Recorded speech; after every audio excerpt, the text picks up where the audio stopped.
اب اگر طلاق دینا انتہائی ناگزیر ہو جائے تو اب اس کا طریقہ بھی شریعت نے مقرر کیا ہے۔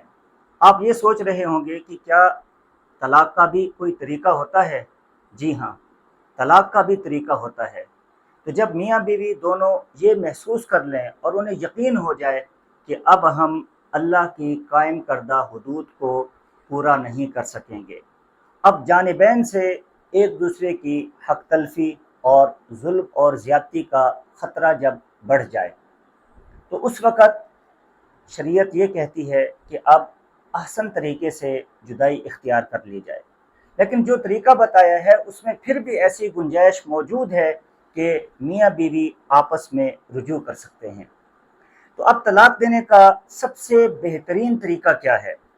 طلاق دینے کا سب سے بہترین طریقہ یہ ہے کہ آدمی جب یہ ارادہ کر لے کہ اب میں اپنی بیوی کو طلاق دوں، اس کے لیے پہلی چیز جس کا خیال رکھنا ضروری ہے وہ یہ ہے کہ جب شوہر اپنی بیوی کو طلاق دے تو وہ طلاق اس وقت دے جب وہ اپنی حیض سے مخصوص دنوں سے جب وہ پاک ہو چکی ہو۔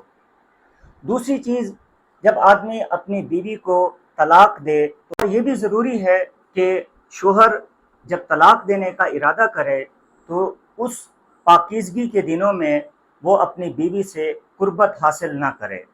تو جب اس صورت میں شوہر اپنی بیوی کو ایک طلاق دے دے صریح الفاظ کے ساتھ، اب چونکہ ایک طلاق دینے کے بعد اب عورت کی عدت وہ شروع ہو جائے گی، لیکن اب عورت کی عدت کتنا ہے؟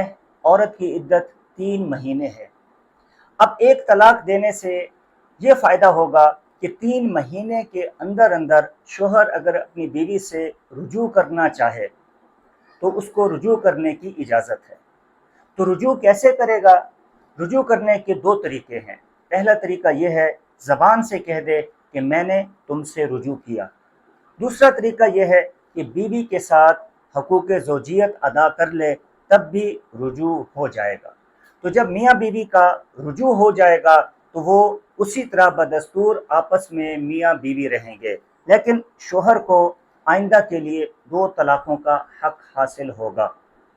اب یہ ایک طریقہ ہے جو ایک بہترین طریقہ ہے طلاق دینے کا۔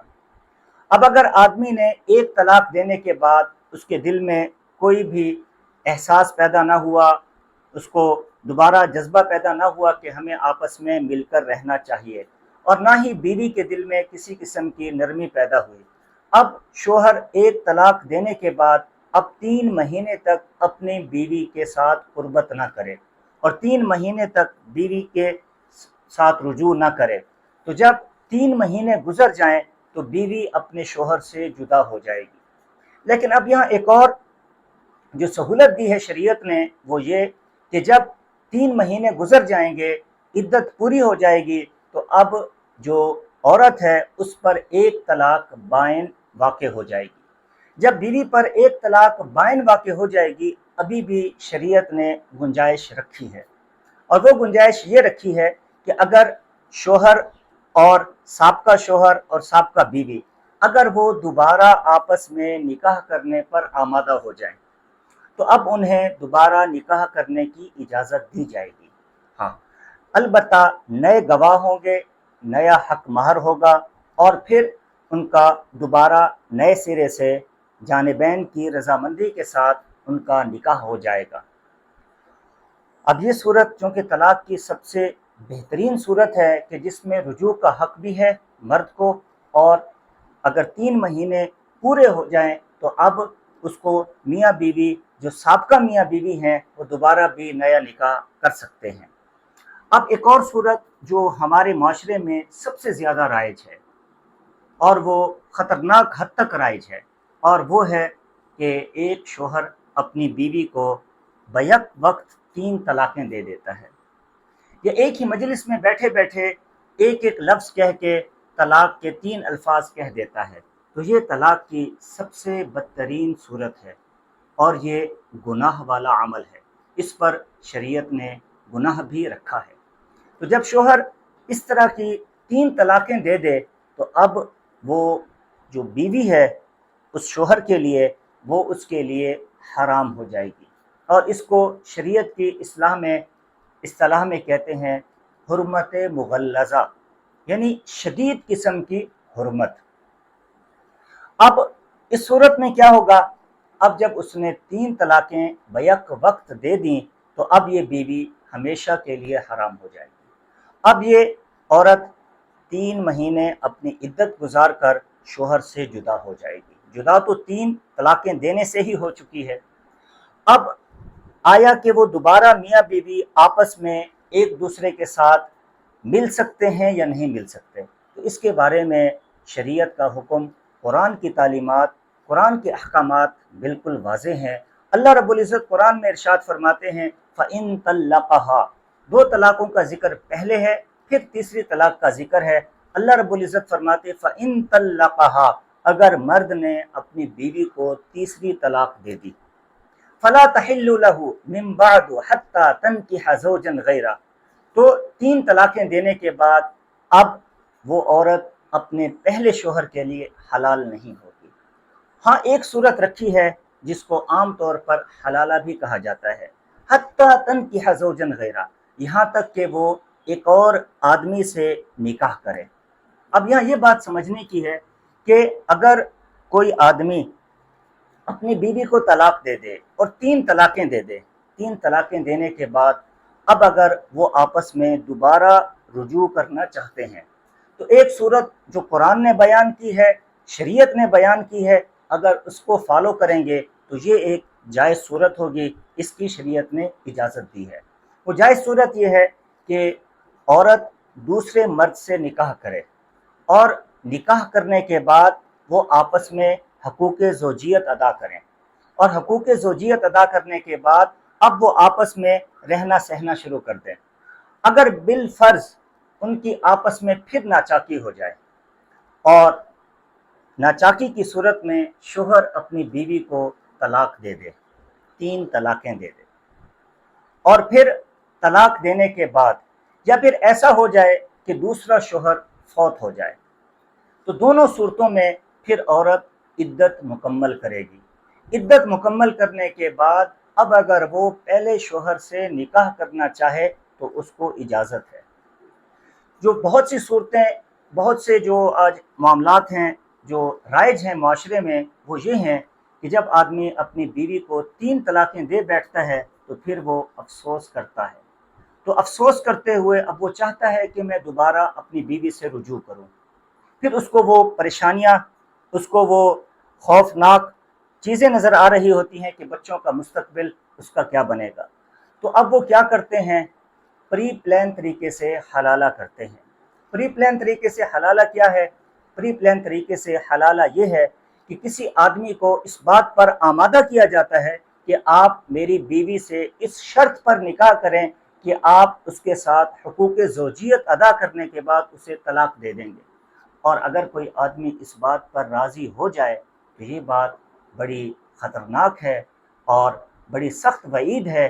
آقا علیہ الصلوۃ والسلام نے ارشاد فرمایا لعن رسول اللہ صلی اللہ علیہ وسلم المحلل والمحللہ، ایسے شخص پر رسول اللہ صلی اللہ علیہ وسلم نے لعنت فرمائی ہے جو محلل ہو اور محللہ ہو۔ محلل ہو جو حلالہ کرنے والا ہے، جو دوسرا شوہر ہے وہ محلل ہے، اور محللہ جس کے لیے حلالہ کیا جائے، تو یہ صورت اللہ کی لعنت کا مستحق انسان بن جاتا ہے۔ تو یہ صورتیں ہیں کہ جب طلاق دی جائے تو اس وقت اگر شریعت کے قوانین کو سامنے رکھا جائے تو پھر یہ حلالے کی نوبت بھی نہیں آئے گی۔ تو جب عورت مطلقہ ہو جائے تو اب اس کی عدت کتنا بنے گی؟ جب عورت مطلقہ ہو جائے، اس کو شوہر کی طرف سے طلاق دے دی جائے تو اب اس کی عدت 3 مہینے ہے، 3 حیض ہے۔ 3 مہینے گزرنے کے بعد اب اس عورت کو اجازت ہے کہ وہ دوسری جگہ نکاح کر سکتی ہے۔ اور اگر ایک عورت ایسی ہے کہ جو حاملہ ہے اور اس کے شوہر نے اس کو طلاق دے دی، اب اس کی عدت کا دورانیہ کتنا ہوگا؟ تو وہ عورت جو حاملہ ہو اور شوہر اس کو طلاق دے دے تو اس کی جو عدت کی جو کل مدت ہے وہ ہے وضع حمل۔ وضع حمل کا مطلب ہے کہ جب اس کا بچہ پیدا ہوگا تو اس کی عدت خود بخود ختم ہو جائے گی اور مکمل ہو جائے گی۔ اب ایسا ہوتا ہے کہ لوگ طلاق دے دیتے ہیں، اور طلاق دینے کے بعد اب وہ آ کر سوال پوچھتے ہیں اور ایک عذر پیش کرتے ہیں جسے عذر لنگ کہتے ہیں، لنگڑا عذر۔ کبھی آ کر کہتے ہیں جی ہم نے غصے میں طلاق دے دی، تو طلاق تو غصے میں ہوتی ہے۔ پھر پوچھتے ہیں کہ بعد میں ہوش آیا کہ طلاق تو نہیں دینی چاہیے تھی، تو طلاق واقع ہو جاتی ہے۔ ایک حدیث میں آقا علیہ الصلوۃ والسلام نے فرمایا کہ طلاق مذاق میں دی جائے یا سنجیدگی میں دی جائے، طلاق واقع ہو جاتی ہے۔ پھر کبھی کوئی آدمی آ کر کہتا ہے جی طلاق دی ہے، بیوی حمل سے ہے، حاملہ ہے، تب بھی طلاق ہو جاتی ہے۔ کوئی آ کر سوال کرتا ہے کہ میں نے اپنی بیوی کو طلاق دی ہے، اور یہ جو میں نے طلاق دی ہے میں نشے کی حالت میں تھا، تو فقہا نے لکھا ہے کہ جو طلاق نشے کی حالت میں دی جائے وہ بھی طلاق واقع ہو جاتی ہے۔ تو اس لیے یہ ایک اتنا آسان چیز نہیں ہے، اتنا ہلکی اور معمولی چیز نہیں ہے کہ اس کو ہلکا لیا جائے اور غصے میں آ کر، جذبات میں آ کر یوں سمجھ لیں کہ جس طرح ایک پسٹل ہے، ایک کلاشن کوف ہے، اس کے 3 فائر ہیں۔ اگر آدمی نے جذبات میں آ کر، غصے میں آ کر تینوں فائر چلا دیے تو وہ طلاق واقع ہو جائے گی، اور تینوں طلاقیں واقع ہو جائیں گی، بیک وقت تینوں طلاقیں واقع ہو جائیں گی، اس میں کوئی دوسری رائے نہیں ہے۔ آخر میں چند تجاویز ہیں، ان کو مد نظر رکھا جائے تاکہ جو طلاق کا بڑھتا ہوا رجحان ہے اس کو کم کیا جا سکے۔ ایک سب سے پہلی چیز وہ یہ ہے کہ جب شادی قریب ہو یا نئی نئی شادی ہو تو گھر کے جو بڑے ہیں، سربراہ ہیں، والدین ہیں، وہ اپنے بچوں کو نکاح کی اہمیت کے بارے میں بتائیں، اور اس کے ساتھ ساتھ جو طلاق کے نقصانات ہیں اس کے بارے میں بھی آگاہ کریں، تاکہ شروع سے ذہن میں یہ بات بیٹھ جائے۔ اور اسی طرح جو ہمارے علماء کرام ہیں جن کا تعلق ممبر اور محراب سے ہے، ان کی ذمہ داری عائد ہوتی ہے کہ وہ اپنے ممبر و محراب کو، جہاں اور بہت سی بہترین چیزیں عوام تک پہنچاتے ہیں، وہاں وہ اس موضوع کو بھی اپنا موضوع سخن بنائیں اور لوگوں کو موٹیویٹ کریں، لوگوں کو کنونس کریں، ان کو بتائیں کہ یہ مسائل ہیں، ان کی اہمیت ہے، اور ان کو بتائیں کہ یہ طلاق کا نظام کیا ہے، نکاح کا نظام کیا ہے، ان کے مقاصد کیا ہیں، اور طلاق کے نقصانات دینی کیا ہیں اور دنیاوی کیا ہیں۔ اور آخر میں اس طرح جو دین سے محبت کرنے والے لوگ ہیں وہ سیمینارز منعقد کریں اس عنوان پر، تاکہ لوگوں میں زیادہ سے زیادہ رجحان پیدا ہو اور اویئرنیس پیدا ہو۔